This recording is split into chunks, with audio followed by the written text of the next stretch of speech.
programa de hoje nós vamos falar sobre essa relação de pais e filhos. E eu estou aqui com a terapeuta, né, Eliceia Trindade. Ela é terapeuta e a gente vai falar sobre essa relação pais e filhos, essa conexão, feridas emocionais da infância, enfim, tudo isso no programa Veracidade de hoje. Eu quero já desejar aqui as boas-vindas a Eliceia. Muito obrigado por ter atendido o nosso convite. Seja bem-vindo ao programa Veracidade.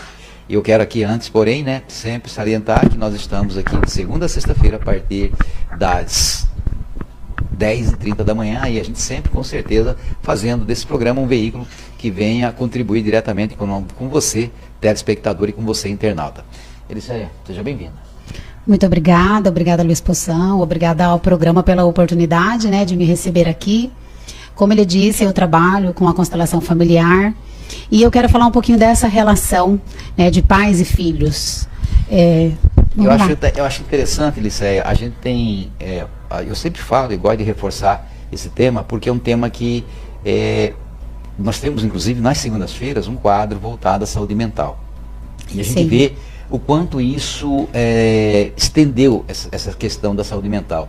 Eu pergunto para você, a intensificação, a procura desses profissionais, seja o psicólogo, o psiquiatra, o neuropsiquiatra, os terapeutas, o que se deve isso aí? Por que essa intensidade na busca desses profissionais?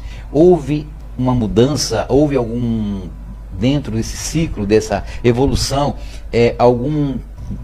alguma chave que chegou e falou, não, esse plus que deu foi em função disso? Ou esse tipo de problema sempre existiu e o que faltou foi justamente essa busca desse profissional que hoje aparece, assim, quase que em todos os cantos do país, do mundo, a procura por um profissional na área de terapia, do psicólogo, do psiquiatra, ela tomou uma dimensão muito grande. Sim.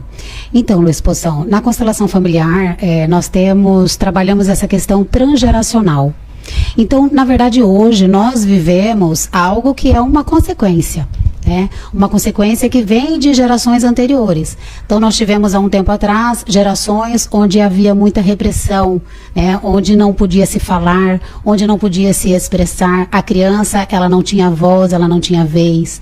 E aí depois, em seguida, nós passamos para uma geração onde esses pais que já vieram com feridas da infância acabaram de uma certa forma liberando muito seus filhos, perderam talvez ali aquela mão em lidar com essa relação que é necessário para os filhos. E hoje nós então entramos ali numa terceira geração, onde a gente observa que ficou todo mundo meio perdido, buscando por essa conexão, por essa relação que ela é primordial na infância, desde o período gestacional. Nós somos seres relacionais, e as relações humanas, elas são vitais para a nossa sobrevivência. Então esses pais lá de trás que afastaram seus filhos pela repressão, os outros que afastaram seus filhos pela liberação excessiva, e agora nós percebemos que nossos filhos, adolescentes, eles estão um pouquinho perdidos, se sentindo desconexos.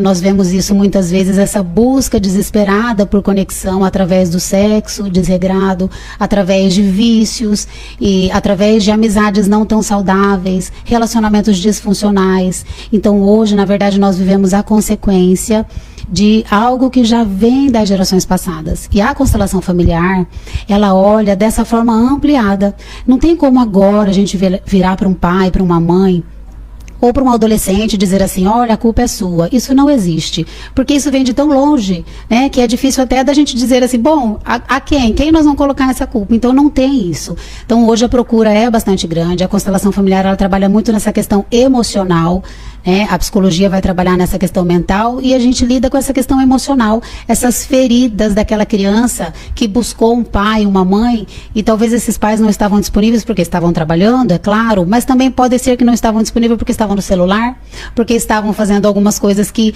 talvez naquele momento poderia ter sido deixado de lado para dar atenção, porque desde o ventre materno, esse bebê, ele busca por essa conexão. Depois ele nasce, ele se amamenta. Você já observou um bebê quando está amamentando, sendo amamentado pela mãe, a forma que ele olha para essa mãe? Neste momento, o cérebro dele está se desenvolvendo. Ele está ali se conectando com a mãe e se conectando consigo mesmo. Então as crianças, elas vão sendo, de uma certa forma, negligenciadas, e eu quero deixar claro aqui que não existe um culpado, nós estamos nesse processo vida em aprendizagem, mas que existe possibilidades, sim, de nós tratarmos isso da melhor forma possível. Como você bem disse, hoje em dia é muito mais fácil, né? Tem mais acesso às informações. Então é importante que os pais, eles se dediquem, e eu digo assim, que se você não quer se preocupar com o seu filho, então se ocupe dele, né? Busque essa reconexão, que é em qualquer fase, não é só enquanto criança, quando adolescente, enquanto adulto. Hoje nós vemos muitos adultos perdidos de uma certa forma emocionalmente, com dificuldades de se relacionar, e sempre há tempo de se reconectar de forma saudável. Nós temos muitas relações disfuncionais, nós vemos aí relacionamentos com violências, né, tantas situações que são todos oriundos dessas feridas emocionais que são registradas pelas pessoas lá na infância. E essas feridas emocionais, então, quando você fala, elas são diversas, né? Não existe uma específica que causa todo esse estrago, né, na vida do adolescente, enquanto adulto, e aí essa convivência enquanto marido, enquanto pai, tudo isso ele acaba afetando. Lá atrás, isso é uma sequência, não vou falar nem ciclo, porque da forma como você colocou, e muito bem colocado, que não tem como você achar um culpado. E as pessoas, às vezes, eu vejo muita dificuldade de pessoas que têm aquela vergonha de abraçar o pai, a mãe, dar um beijo, fazer um carinho, sim, em função do tratamento que houve lá atrás, né? Isso aí vem de geração para geração.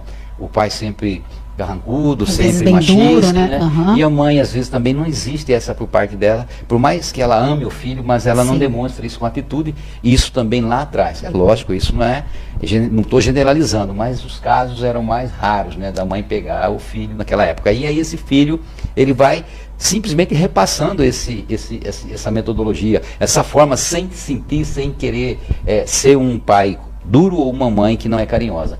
Isso aí, então, mesmo que com a idade avançada, há ainda a possibilidade dessa conexão, desse reparo ser feito hoje. A isso, necessariamente, tem que passar por um profissional, seja um psicólogo ou um terapeuta?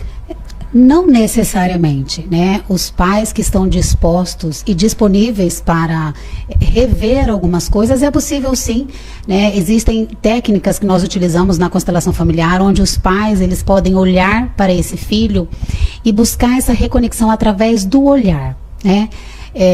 Então, quando está lá na mesa, de repente o filho quer falar algo e o pai está resolvendo questões no celular e não olha para esse filho. Então essa é a hora que o pai para. 1 minuto é o suficiente. Ele para, olha no olho desse filho e ele pode então até dizer para esse filho: filho, eu vejo você, eu estou aqui para você. Então é isso que nós queremos. Todos nós, seres humanos, queremos ser vistos, queremos ser amados, e olhar para esses filhos é uma forma de demonstrar esse amor, né, que os pais têm pelos filhos, porque, como você bem disse, os pais, eles sempre amam seus filhos. Eu atendo adolescentes também, e os adolescentes, eu percebo assim que eles vão se sentindo muito sobrecarregados, no sentido de que os pais, eles buscam que os filhos cumpram aquilo que eles não conseguiram cumprir. Então talvez ele não conseguiu tirar notas boas, talvez ele também foi muito, né, cobrado lá atrás, e os adolescentes, eles se sentem perdidos, eles se afastam ainda mais desses pais, porque eles não se sentem vistos em suas necessidades. Todos nós temos essa necessidade de conexão e de ligação, e temos a necessidade também de autoexpressão. Então as crianças hoje não podem se expressar, não, é isso. Então todo esse movimento que vem lá de trás, mas é possível sim, e com a ajuda de profissional, com certeza isso vai dar um avanço, né? Porque às vezes sozinho a gente realmente tem dificuldade de lidar com tudo isso. Essa cobrança do pai, ela tem que ser dosada, não com tanto radicalismo, existe um meio termo, porque também hoje a gente vê a preocupação dos pais em querer, lógico, qual pai que não pega um filho estudando, tirando notas boas, né? Mas existe aquela disputa de ser o melhor da sala, de tirar as notas maiores. E por outro lado, há pais que não têm essa preocupação, tem pais que às vezes a ocupação é muito grande e prefere também, aí vou falar do celular, dar essa ferramenta para que ele possa, de uma forma fica mais tranquilo. Graças a Deus, meu filho não está me perturbando. Isso é não estou aqui chutando que isso aí acontece e Sim. 90% das famílias usam o celular como uma ferramenta para poder afastar, e esse afastamento ele é muito grande, né? Hoje tem criança que nasce com uns 8 meses chorando, o pai dá um celular e acha tão bonito a criança. E aí depois a criança ela acaba se envolvendo demais com os jogos, mas é a forma que ele encontrou de se sentir visto naquele momento da infância. Então, quando ele cresce, quando ele sente necessidade de conexão, ele vai buscar isso no jogo. Hoje nós tivemos questões sérias em relação, nesses dias, em relação à escola, em relação a todo esse processo que a gente sofreu junto aí no nosso país. E aí nós vimos que as crianças, por não se sentirem pertencentes e conectadas à sua família de origem, ela vai buscar isso num jogo, ela vai buscar isso em outros tipos de grupos, e é nessa hora que ela se perde, porque ela não tem a capacidade, ainda não desenvolveu o seu emocional para lidar com aquilo. Elisséia Trindade, terapeuta, né, com um tema extremamente relevante. A gente sempre tem oportunizado aqui o nosso público, o nosso telespectador e nosso internauta, esse momento que tem tudo tem essa relação com a saúde mental. Elisséia, eu espero poder contar com você em outros programas. A gente vai estar sempre conectado aí para fazer esse link com você, que você possa participar. Quero mandar um abraço para a Cíntia e muito obrigado pela sua participação, suas considerações finais, e deixar contato de vocês para caso algum dos nossos telespectadores internautas interessar, como encontrar vocês. Tá certo. Então, vocês podem entrar no meu Instagram, @ElisséiaTrindade. Eu quero agradecer também a você pelo convite e dizer que eu estou sempre à disposição. Esse é um tema necessário, é um tema que vai também moldar o futuro das próximas gerações. Então, aqui eu quero deixar também assim uma reflexão aos pais de que essa é a maior função que nós temos, em primeiro lugar, os nossos filhos. E do nosso futuro depende o que nós estamos fazendo com os nossos filhos hoje. Então, pais, olhem para seus filhos. Muito obrigado a você, telespectadora, a você, internauta, que também nos acompanha. Não sempre lembrando que o programa vai estar no Facebook da TV Cuiabá, do programa Veracidade. É você entrar, copiar o link, compartilhar, para que as pessoas possam assistir o programa, não só de hoje, como os programas dos dias anteriores. Ligou sua televisão agora? Perdeu? Não perdeu não. Entra no Facebook da TV Cuiabá, no Facebook do programa. Esse programa está ali gravado, sem edição, sem corte, na íntegra, para você assistir. A todos, um dia abençoado. E amanhã, nesse mesmo horário, estaremos aqui, lógico, se assim nosso grande Pai nos permitir. Até amanhã.